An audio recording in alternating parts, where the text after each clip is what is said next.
Samedi, les chefs d'État de l'AES se sont réunis à Niamey pour discuter des questions liées à l'opérationnalisation des organes de l'AES et sa confédération.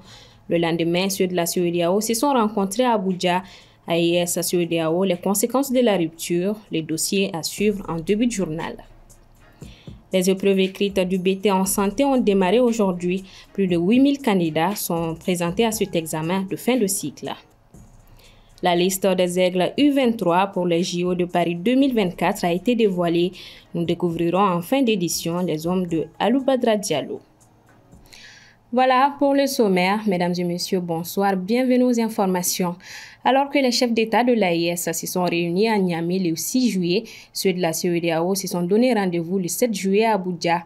Ces deux sommets quasi simultanés illustrent bien la cassure politique sans précédent dans la sous-région ouest-africaine, nous dit Paul Yapinguesson. L'effectivité du divorce semble plus proche que jamais. Alors que les dirigeants de la CEDEAO espéraient encore convaincre les États membres de l'AES de reconsidérer leur position annoncée en janvier dernier, de quitter l'organisation, le premier sommet des chefs d'État de l'AES semble avoir enterré ses espoirs. Lors de ce premier sommet des pays membres de l'Alliance des États du Sahel, qui s'est achevé à Niamey au Niger, les chefs d'État ont adopté 25 points, entre autres. Les États ont instruit les ministres compétents d'élaborer dans l'urgence des projets et de protocoles additionnels irrélatifs en vue de faire face aux implications liées au retrait des États de l'AES de la CEDEAO. En effet, le colonel Assimi Goïta, le capitaine Ibrahim Traoré et le général Abdrahmane Tchani ont acté la création de la Confédération des États du Sahel. Les chefs d'État se sont réjouis des résultats obtenus grâce à la synergie d'action entre les trois États dans la lutte contre le terrorisme dans l'espace de l'Alliance. Aussi, ont-ils décidé de franchir une étape supplémentaire vers une intégration plus poussée entre les États membres. À cet effet, ils ont adopté le traité instituant la confédération entre le Burkina Faso, la République du Mali et la République du Niger, dénommée Confédération des États du Sahel. Quant à la CEDEAO, à l'issue de son sommet tenu ce dimanche 7 juillet 2024 à Abuja, au Nigeria, elle a rappelé aux trois pays ayant formé l'Alliance des États du Sahel les conséquences de leur retrait de l'organisation sous-régionale. Selon le président de la commission de la CEDEAO, Omar Touré, le retrait du Burkina Faso, du Niger et du Mali de l'organisation pourrait avoir des conséquences majeures, non seulement sur la population de ces pays, mais aussi sur la sécurité de toute la région. Il est évident que la désintégration perturbera non seulement la liberté de mouvement et d'établissement des personnes, mais elle aggravera également l'insécurité dans la région. Qui des conséquences pour la population des deux organisations? Omar Touré, président de la commission, de souligner que ce retrait portera un coup dur à la coopération. Ce retrait affectera également les conditions de voyage et d'immigration des citoyens de ces trois pays, car ils auront désormais à mener des démarches en vue de l'obtention d'un visa avant de voyager dans la sous-région.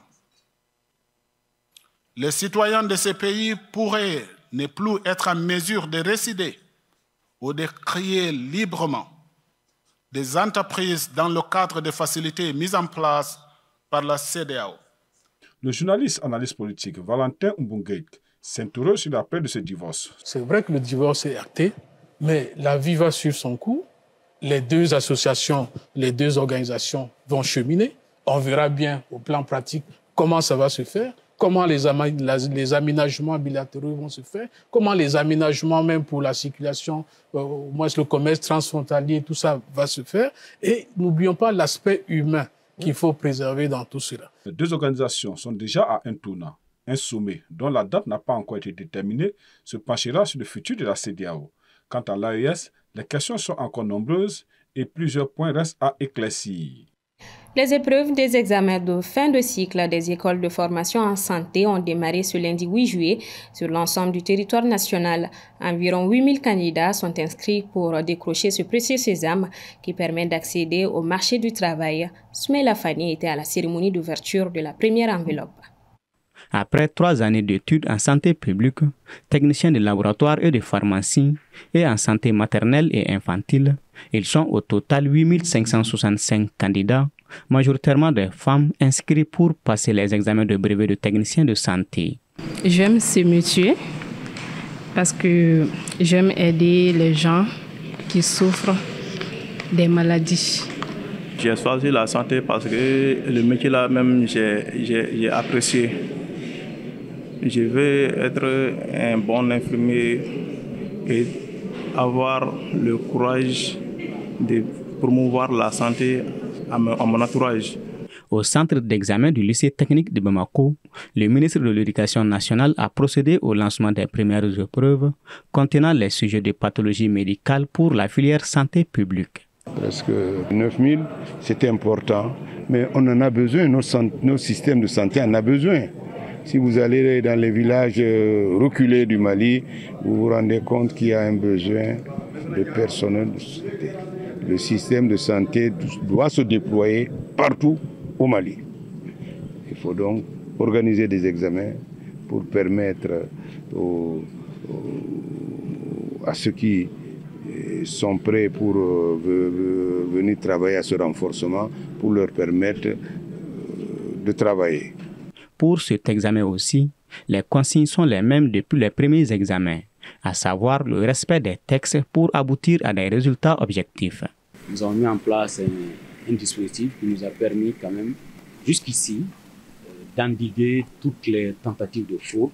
Et c'est la même chose pour cet examen, qui à notre avis est même beaucoup plus important, parce qu'il s'agit des gens qui seront bientôt versés dans la production, qui vont prendre en charge la santé et le bien-être des personnes. Donc il était de notre devoir de maintenir ce dispositif afin qu'il n'y ait pas trop de grabuge. Nous sommes dans un pays qui veut que les choses se fassent de façon normale. Et je pense que moi-même je suis médecin et nous sommes, comme je l'ai dit, une profession réglementée. Nous ne pouvons qu'apprécier parce que vous savez, c'est un métier qui est très délicat. Et je le dis à qui veut l'entendre, c'est un métier, nous sommes tous consommateurs, vous et moi, nous sommes tous consommateurs de cette profession et nous souhaiterons que ce soit des gens valables qui nous soient là pour nous soigner. Repartis dans 17 académies sur les 26 qui comptent le pays, les candidats composeront dans plus d'une dizaine de matières parmi lesquelles la pathologie médicale et obstétricale, la nutrition, la pédiatrie, l'anesthésie ou la radiologie. Ces évaluations prendront fin le vendredi 12 juillet prochain.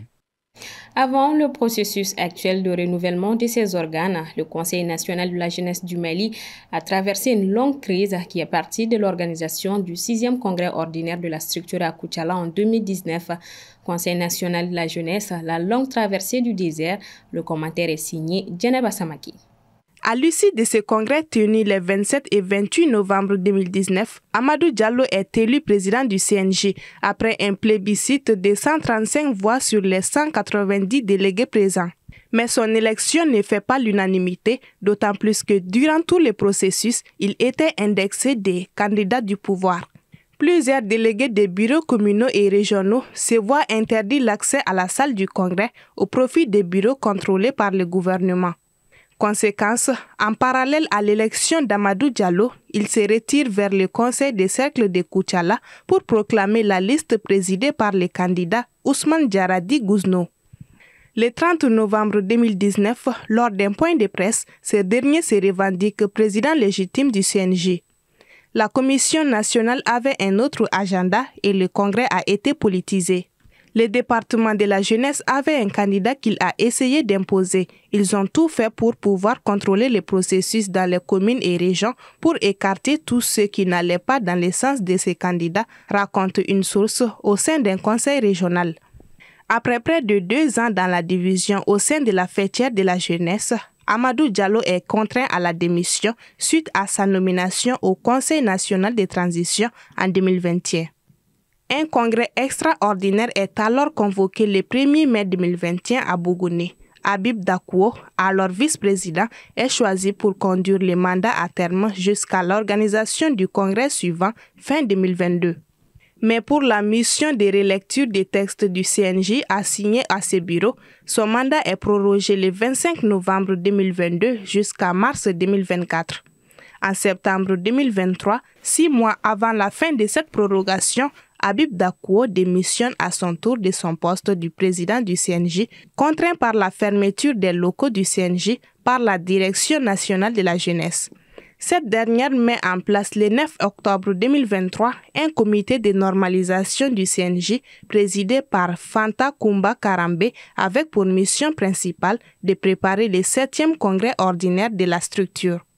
À l'issue de la fin du mandat du comité de normalisation, le ministère de la Jeunesse et des Sports lance le 15 mai 2024 le processus de mise en place des nouveaux organes du CNJ avec en ligne de mire l'Assemblée générale élective du Bureau exécutif national le 27 juillet 2024. Direction la France. Après la victoire de l'extrême droite la semaine dernière lors du premier tour des législatives, c'est l'Alliance de gauche qui vient de remporter cette fois le second tour des élections avec 182 sièges. Aminata Keita. Coup de tonnerre pour le Rassemblement national en France. L'Alliance de gauche du Nouveau Front populaire est sortie en tête du deuxième tour des élections législatives dimanche avec 182 sièges. La majorité présidentielle s'est classée au deuxième rang avec 168 sièges et le Rassemblement national en troisième rang avec 143 sièges. Le Front républicain bâti entre l'extrême gauche et le camp présidentiel pour limiter la vague RN porte ainsi ses fruits après 210 désistements de candidats du camp présidentiel ou de gauche. Le Nouveau Front populaire sera la première force politique à l'Assemblée nationale française. À l'annonce du score inattendu de la gauche, des milliers de ses partisans ont afflué sur la place de la République à Paris, un de ces lieux emblématiques de rassemblement. Notre peuple a voté en conscience. Je salue l'effort et la mobilisation des milliers de femmes et d'hommes qui se sont dévoués sans compter pour parvenir au résultat qui est acquis ce soir. Notre peuple a clairement écarté la solution du pire pour lui. Ce soir, le Rassemblement national est loin d'avoir la majorité absolue que les commentateurs lui prédisaient il y a une semaine à peine. Malheureusement, l'alliance du déshonneur et les arrangements électoraux dangereux passés par Emmanuel Macron et Gabriel Attal avec les formations d'extrême gauche privent ce soir les Français d'une politique de redressement qu'ils ont pourtant plébiscité largement en nous plaçant en tête des élections européennes, puis dimanche dernier, lors du premier tour avec près de 34% des suffrages exprimés. Je sais qu'à la lumière des résultats de ce soir, bon nombre de Français ressentent une forme d'incertitude sur l'avenir, puisqu'aucune majorité absolue ne se dégage. Notre pays connaît une situation politique sans précédent et se prépare à accueillir le monde dans quelques semaines. Après la victoire de l'Alliance de gauche, le Premier ministre Gabriel Attal a présenté sa démission aujourd'hui au président Emmanuel Macron, qui l'a refusé en lui demandant de rester Premier ministre pour le moment afin d'assurer la stabilité du pays. Le Nouveau Front populaire qui se dit prêt à gouverner va entamer des discussions en son sein autour de la figure du Premier ministre avec comme projet l'abrogation de la réforme des retraites, de la loi sur l'immigration et de la réforme de l'assurance chômage, mais aussi des mesures sur le pouvoir d'achat comme le SMIC à 1 600 € net pour les services publics. Dans l'ensemble, le scrutin a fortement mobilisé les électeurs avec une participation estimée à 67%, la plus forte depuis 1997. Et on termine avec le sport. Ce lundi 8 juillet, le sélectionneur national des U23, Alou Badra Diallo, était face à la presse pour rendre publique la liste des 22 joueurs qui représenteront le Mali aux Jeux Olympiques de Paris 2024. Assetoumani Koulibaly. C'est en réalité 18 joueurs qui représenteront le Mali, plus 4 réservistes, ce qui fait le total des 22 joueurs. Ce lundi, la liste a été rendue publique par le sélectionneur Alou Badra Diallo. 20 ans après sa dernière participation au JO, la sélection masculine fait son retour. 2 gardiens de but, 6 défenseurs, 5 milieux de terrain, 5 attaquants et 4 réservistes. Nous avons quand même convoqué au départ, nous avons fait une liste de 62 joueurs, une présélection de 62 joueurs. Ensuite, sur les 62 joueurs, on nous a fait prévenir 50 joueurs. Okay, sur les 50 joueurs, ça va y avoir quelques difficultés. Il y a 50 joueurs. Sur les 50 joueurs, le comité olympique nous a dit de sélectionner 35. Sur les 35, il faut sélectionner 18. Et 4 réservistes. Ce n'est pas facile de choisir.